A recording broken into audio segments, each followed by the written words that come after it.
Welcome everyone. UNSIGHTED reminds me a lot of Mega Man Zero from the Game Boy Advance. After completing the game, here are my thoughts on what the game has to offer.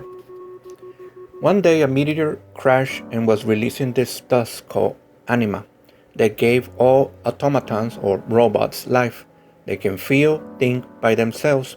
But humans sealed the crater off, and now there are some strange sentinels guarding it. And most of the robots who run out of anima became violent or forgot themselves.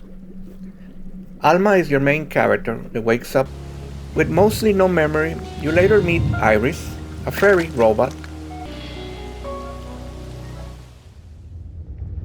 Start to remember little pieces, a little bit of your past life that you used to do before all the war with the humans started.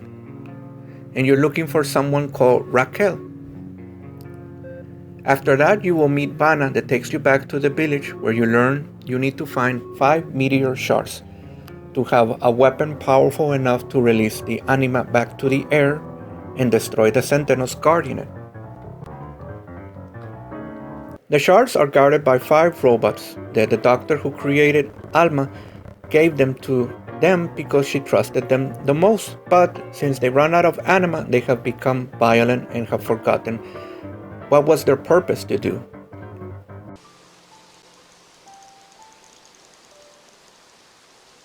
Now, one important thing about this game you must do when you enter the village.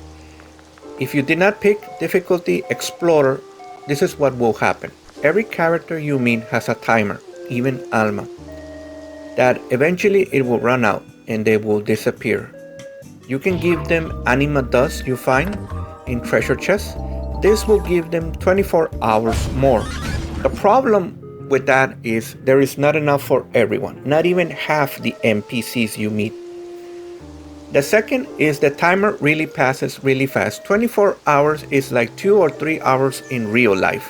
So if you're gaming for 3 hours, you're gonna have to get another dusk to another NPC of your favorite, because if you do not, you will lose the option of an NPC merchant who sells you weapons, or the one that sells you chips, or the one that sells you blueprints, or the one that increases weapon damages. All of these characters will eventually disappear. I would recommend you activate the Explorer on your first run and slow down time. There are also some cheats here. I would try to avoid using these, but if you have a very difficult time with a certain boss, well, you can have more stamina, be invincible.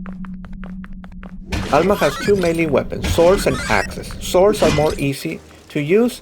Axe, on the other hand, sometimes miss the target you're trying to hit, but have just a bit more damage output. Some weapons have effects: burn damage, freeze enemies, drop their defense. These are all elemental weapons: fire, ice, thunder, etc. You also have weapons that fire: plasma gun, fire gun, grenade gun with ice, etc. You don't have to worry about ammo here in this game. All weapons have unlimited ammo. The problem sometimes is it leaves you open for a hit as you're reloading your weapon. Take that in mind. Now, as for upgrades, they are in a form of chips. As you collect quotes from enemies or breaking stuff, this must be your priority. You can use the money to open a new chip slot. These will increase in price every time you purchase one. Chip mostly takes up 1 space or 2 or 3, it depends on the effect.